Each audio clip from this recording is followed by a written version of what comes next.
লগ্নের একাদশপতি যদি সপ্তম এবং অষ্টম হাউসে থাকে কি হয়?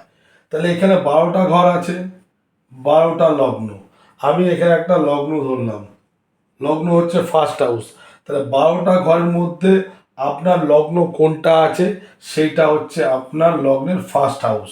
তাহলে লগ্নের 1 2 3 4 5 6 7 8 9 10 11, এই 11 নম্বর হাউসের মালিক যদি 1 2 3 4 5 6 7 সেভেন হাউস বা অষ্টম হাউস যদি এই ঘরে যদি অবস্থান করে একাদশের মালিক, তাহলে সেই জাতকের পত্নী জীবিত থাকে না, পত্নীর অকাল মৃত্যু হয়ে থাকে।